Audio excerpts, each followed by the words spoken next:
दादी को कचरे के ढेर में एक सोने का अंडा मिलता है। दादी उसे अपने साथ घर ले जाती है और उस अंडे को एक गर्म भट्टी के ऊपर बांध देती है। फिर दादी सो जाती है। गर्म आंच की वजह से अंडे में क्रैक आ जाता है और अंडा टूट जाता है। उसमें से एक फीनिक्स बेबी पंछी बाहर आती है। सुबह जब दादी की आंख खुलती है तो फीनिक्स पंछी को देखकर दंग रह जाती है। तभी फीनिक्स पंछी बोलती है, मैं कोई साधारण पंछी नहीं हूँ, मैं स्वयं महाकाल का रूप हूँ। मैं आपकी हर इच्छा पूरी कर सकती हूँ, बस एक शर्त है, तुम जो इच्छा मांगोगे उसका मैं उल्टा पूरा करूंगी। दादी खुश हो जाती है और आंख बंद करके एक सूखी रोटी मांगती है। तभी उस गर्मा गर्म पिज्जा आ जाता है। दादी पिज्जा खाने लगती है और खुशी से नाचने लगती है। फिर दादी ढेर सारा चांदी का बिस्किट मांगती है।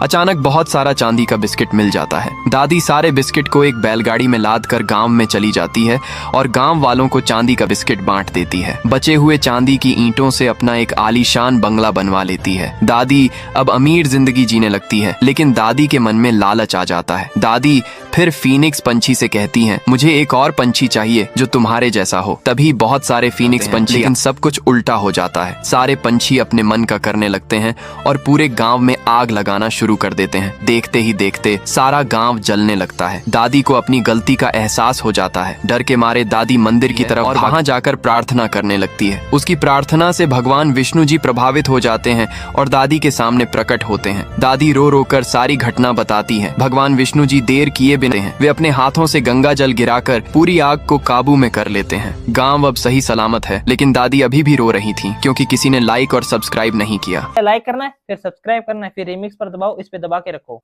ये देखो।